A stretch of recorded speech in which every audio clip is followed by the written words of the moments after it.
Hello, everyone. Welcome to Inside Monster Jam, powered by Lucas Oil, the official Monster Jam podcast. I'm Scott Jordan, and my guest this week recently retired after 9 years as a rider in Monster Energy Supercross to come and join us on the Monster Jam broadcast team.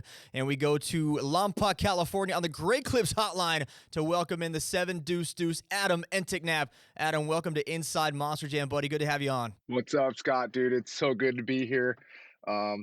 So pumped when I got the call to come on this show with you. Well, you and I usually have a weekly call, and I just figured it was my turn to ask you to do, help me out to come on the show, man. So I appreciate you being here. It's good to, I know there's been some subtle announcements on your social media about what you're doing next, and I think you broke it on the Pulp MX show. Racer X as well covered it about you coming over to Monster Jam. So we're gonna get into that here in a little bit, but first let's talk about the origins of the 7 deuce and go back to when you first started riding. And when did you know that a motorcycle was made for you? I think I knew it at a very young age. My dad, the first time I rode a dirt bike. I absolutely loved it. And I think what really hooked me in was going to Supercross and watching Jeremy McGrath. And it's weird because there's those certain memories that you kind of like that just stick with you. And one of the memories that I always have, and it's just so weird, is I was sitting in the Coliseum and we were watching Jeremy McGrath race, and he was my favorite rider, and he'd won that night. And I looked up at my dad and I said, "Dad, when I grow up, I wanna be a professional Supercross racer just like Jeremy McGrath." And it was like I was like 5 years old, you know what I mean? And for some reason, I still remember that memory of being in the Coliseum and telling my dad that all I wanted to do was be a professional Supercross racer. And like ever since that day, I got so lucky as a kid. The only thing I wanted to do was that, and I focused on that solely and never really veered off. I never really did any other sports or did anything else. I just wanted to do that, and I did it every single day until I was successful. I never gave up, no matter how many people told me, you're not going to make it, or how many times I got hurt or whatever it was. I just kept my head down and did it. Yeah, Jeremy McGrath was my favorite rider too. It was a big reason why I, followed Supercross so much, was because of riders like him. He was literally the first one I was exposed to. When you saw him and realized this is something you wanted to do, this was your dream. We all had dreams as kids. Mine was to be a Hulk Hogan or Batman, and I went 0 for 2 on those. So, but you had this dream to be a Supercross rider, and you accomplished that. You made that happen. So, what were the steps for you to take to get there? And we'll talk about life as a privateer here in a little bit. But talk first about as an amateur, how did you get to where you ended up getting an opportunity? I think one of the biggest things was just having a family that supported me in what I wanted to do. That was one of the big steps. And then going to all these amateur nationals, I raced Lake Whitney, Oak Hill, and did a lot of those. And I actually was very unsuccessful at first. I was terrible at it. I was getting 25th, 30th place. And I was really, really nervous, because where I come from is a really small town and there's not very many people that, race dirt bikes. Lompoc, California, you're not really like, oh, this is where all the motocross people come from. It's down south in LA, and Florida is so popular for supercross racing and motocross racing. There's so many kids doing it. And where I was from, there wasn't very many people doing it. So I kind of didn't have somebody to gauge off of or anything like that. So we just go to the nationals and kind of wing it. My dad would just be like, "Hey, dude, this is the biggest race there is. Let's go do it." We went out there, we did it. And the first year was very unsuccessful. And then the next year I went out and I trained my butt off and kind of found that bar. And I won the novice class. I think I got podiums at Lake Whitney. And then I went first, and first in both 450 classes. So I swept both 450 classes at Oak Hill, and then top 5 at a place called Ponca City, Oklahoma. And those were like the big races of the year. And I think that was one of the biggest turning points for me. Like, even if it was novice class, which is like the lower ranking class, there's novice, intermediate, and pro. At that point, there was 3 gates of 40 novice riders, and I won that class. And I think my dad and I both kind of knew like, hey, like even if it is novice, for us to go out here to Texas and win these races was unbelievable. All right, well, we are going to start diving into the origins of the 7 deuce, as well as your life as a privateer in Monster Energy Supercross. So, all of that is coming up next. Make sure you stick around here. We have Adam Enticknap on, and we have so much more on the way. So, stick around. This is Inside Monster Jam, powered by Lucas Oil. We'll see you in a bit.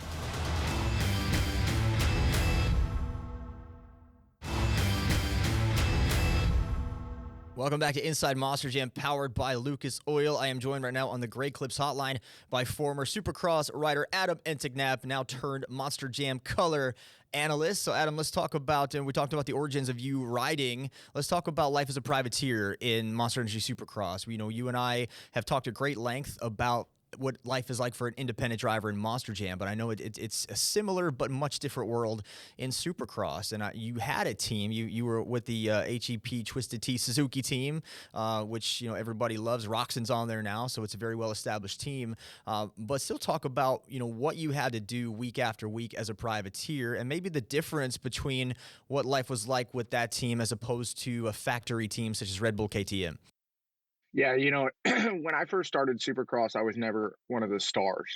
I wasn't looked at as like the next big up and coming guy. And because of that, I was kind of making night shows and not making night shows. And people that aren't familiar with that is like making top 40 and actually getting to go to the night program. Like there's guys who don't even get to go to the night program, so you won't even see them out on the track on TV or anything. And there was weekends when I first started, I didn't even make the night program. And what I had to do then is my dad was kind of like, hey, if you want to do this, you got to figure out how to do it kind of on your own. And it was getting to the point where I was 20 years old and I needed to figure it out. So the only way I could do it was to travel the country with Ted Parks. He's a guy that kind of takes privateers around, and I was lucky enough to get to know him and be able to stay in his motorhome. And what we did is I took my bike and I went in this motorhome and I traveled literally from race to race. And it was funny. I would like, we'd pull over on the side of the highway on a mile marker and I'd run like 5 miles down the mile markers. And then he'd meet me at the mile marker number 5 and I'd get back in the motorhome. And that was like, sometimes that was my training for the day. And wherever we could stop, Supercross is so difficult, and sometimes I wouldn't even get to ride on a Supercross track during the week. I'd go ride like a homie's field that we found on Instagram. So like whatever it took, and as I got better and better and better, I got um, more parts, more bikes, more support, and it just it was just a snowball effect. And then it's just crazy how different it was at the end, when I got to ride for HEP Twisted Tea Suzuki. um, I didn't look up a flight. I didn't look book a hotel.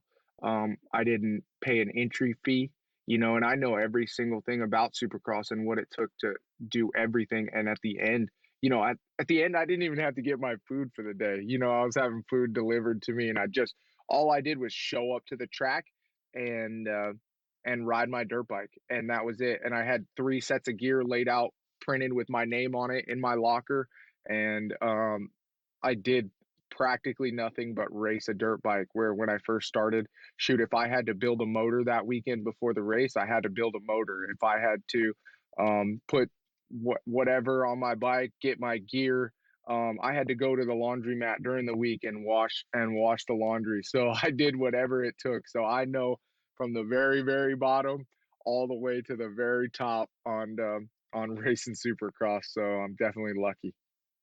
What are your thoughts on Roxon joining that team? Dude, I think it's unbelievable. It's unbelievable for my buddy Dustin Pipes, which is the team owner, like where we started with that team. I started, I think 6 years ago with that team when we just had like a tiny little semi that wasn't even like a semi. It was kind of like a racer trailer with it wrapped, and we got some support from Suzuki. And that's how they started that team. And then I got on that team, and I feel like mutually we built that team together. Obviously Dustin Pipes and his father and a few others spent a lot of money, but I did everything I could social media wise, and that was about the time that I kind of started blowing up. in social media and just in Supercross as a racer that had a lot of fans, and I did everything that I could to get everybody over to HEP so we could get more sponsors and grow the team. And now all of a sudden, at the end, we're full factory Suzuki, and now we just landed one of the star athletes in Supercross, maybe one of the fastest guys that's ever raced, and he just got a podium on the bike for the first time. HEP got its first podium this season in Supercross. They had one in outdoor with Max Anstey, but to see that, to see the success, to see the growth, it's truly unbelievable, and I'm happy to be a part of it. It's amazing. When I started calling the Monster Cup in 2017 to see where HEP was then, they were still an established team, but to see them now on the same lines as your Rockstar Husky, it's really a testament to the work you guys did. All right, we are going to come back. We are going to talk about the 7 Deuce Deuce. We're going to go back and revisit the crash that changed the trajectory of Adam's career. All that and more next on Inside Monster Jam, powered by Lucas Oil.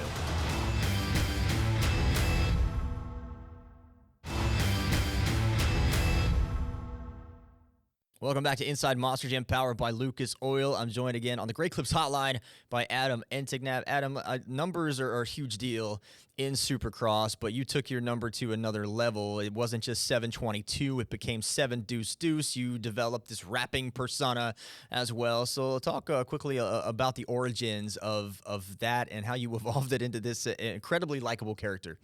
It's funny because I was actually going to pick the number 522. So when you sign up for Supercross, my birthday is May 22nd. So I was originally going to pick 522, and that's what I wrote down. You get 3 choices for your rookie number for Supercross. And I wrote 522, and my dad's like, "What's going to be your second option?" I'm like, you know, James Stewart is like one of my favorite guys to watch, and I always wanted to be like James because he was so fast and he always went big. So I was like, you know what? I'll just put 722. And sure enough, like a couple of weeks later, I got back in the mail and they're like, "Congratulations, you've been selected as number 722." And I was like, "What? No way. I didn't get 522. I wanted my birthday so bad." You know what I mean? And I was initially bummed about it. And then I went on Pulp MX and like, I don't know if I said it or they said it or whatever. They were like, "7 Deuce Deuce, what up?" And it just stuck like glue. And I just ran with it. That was my character. That's who I was on the outside. That's who, I was at Supercross, and it was just this dude that loved to have fun. And it really ended up being who I always wanted to be and who I am deep down inside. And I just had fun doing Supercross. And then, like I said, like you said, I made a couple rap songs, and they just hit so big. And it just seemed like 7 Deuce Deuce, the artist name, was even better than the rider name. And it's something that's so unique. And I think when people see it, they just right off the bat initiate it with me and being 7 Deuce Deuce. So it's crazy how the world works. And I can't believe it fell just perfectly in line like that. Well, that's 3 iconic numbers. You got James Stewart, you got Chad Reed, and then you got the 7 Deuce Deuce, man. So it's 3 there. There you go. There you go. So let's go back to Orlando in 2021, the crash that, eventually would lead to the end of your career. What do you remember about that night? What were your injuries? How do you feel today? And how did that transition you to a new career? It's one of those things where, I have a lot of faith. I have faith in God, and I think that um, that he has a plan. And I think that was just one of those days that was part of the plan. Unfortunately, in practice, um, I was on a hot lap, and this was 2021. I was on fire. I was coming from, if I was 17th to 20th in the LCQ, I knew as long as I didn't go down, I could make it. And I have proof with that. If you go back to 2021, I came from the back multiple times and made it. And I was just on fire. That was the fastest I'd ever been. And in practice in Orlando that day, I gave this guy ahead of me quite a bit of space, and he was a faster rider. And I thought that was enough. And I went to go do a hot lap, and I was catching him, catching him, catching him. And I was quadding over the top of this tabletop, and he was jumping onto the tabletop, and he came up short and just stopped. And he didn't keep going. Like, he gave up on that lap because he was doing a hot lap as well. And when he stopped, I was already committed to the quad. and I was in the air, and it was either, okay, I'm gonna land on this guy and just completely destroy him, and it might be okay, it might not, or I can try to like lean as much as I can left and try to avoid this dude. And when I went to lean, I leaned like obviously enough to miss him, but when I came down the landing, it just had like a slight edge to it, and I pushed the front, and it just completely turned. And then when it turned like that, it spit me forward, and I slammed the next jump, and then I hit that jump so hard that it like bounced me up in the air, and I landed on the next jump. And I remember it like yesterday. It was the hardest hit I'd ever taken. When I hit that thing, I was like, "Oh my gosh, I'm really, really hurt." And the wind was knocked out of me probably for the longest time that I've ever had. I got up and I was like, "Oh my gosh, I think I'm not that bad." And I had just broken my collarbone. Um, so I kind of got up. They helped me up. I got on the back of the thing, went to the hospital. They bolted my collarbone up. I think there's like a little scar right here going up my collarbone. Um, and that was it. And I was back riding in 3 weeks. But as soon as I got on the bike for the first time, I knew something was wrong. My heart rate was like super, super elevated, and I couldn't figure out why. And I've had kind of injury. I've had a lot of injuries before where I get back on the bike and you're out of shape, but this was like different. And unfortunately, your vagal nerve runs kind of like right underneath your collarbone on this side, and there was some nerve damage that was done, and you can't really do anything about that, and your body runs off that your body runs off that nervous system whether you like it or not. So I had some like kind of internal problems, and then definitely had some different stuff going on that we couldn't figure out, and we did everything that we could to get it fixed, but I just haven't been the same at an elevated rate. Like every day, doing stuff is absolutely fine, but whenever I push my body to the limit, like working out or riding, like I need to for the sport of Supercross, I just can't quite do it like I used to. So that's kind of what made the decision to retire. And then you retire and you call Dave Prater, the vice president of Supercross, about some announcing opportunities. You go to Monster Jam University, you train in a truck under Tom Mentz, and then you get an opportunity to join our broadcast team here. So how has that transition been for you to go from Supercross to now announcing Monster Jam? I'm telling you what, Scott, I got all smile on my faces because like what is so cool is I didn't know um if I would get that rush back like I did from Supercross. And as soon as I got to drive at Tom Mentz's house in that Monster Jam truck, I was like, "Oh my gosh, this is it." And it was like, yeah, a Monster Jam truck is just unbelievable. I wish everybody that was a fan could get an opportunity to drive one. It's like it is so cool. It's such a high performance vehicle, and it just reminded me so much of Supercross. And then getting an opportunity to be in the booth and call it. This is kind of always what I wanted to do, even when I was a kid. I mean, as you can see on this podcast, I'm a chatty Cathy, and um, if I can call motorsports, especially in the booth. I was gonna go all in, and I got the call from Dave Prater, and I talked to a bunch of people over here at Monster Jam, and it's one of those things again, just like Seven Deuce Deuce, where everything kind of just fell right into place. And so grateful for the opportunity and happy to be here. No, you're doing a great job. I've been excited to, spend this process with you, getting to know you, and helping you through this and get you ready. You've been amazing. The hard work this dude has put in to learn the sport and the ins and outs is unreal. And I'm excited for our fans to see that come to fruition. You and Leslie make a great team, and you'll be calling Stadium Championship Series Blue all season long. Barry and I will be calling Stadium Championship Series Red. Speaking of Leslie, I personally have a question for you. I'm going to save it for the next segment. We did take some fan questions coming up, so I'm going to get to those, and I'm going to put Adam on the spot. We're going to find out who's more fun in the booth, Scott Jordan or Leslie Mears. You do not want to miss that answer, and I hope it's the one I'm hoping for. All that next on Inside Monster Jam, powered by Lucas Oil.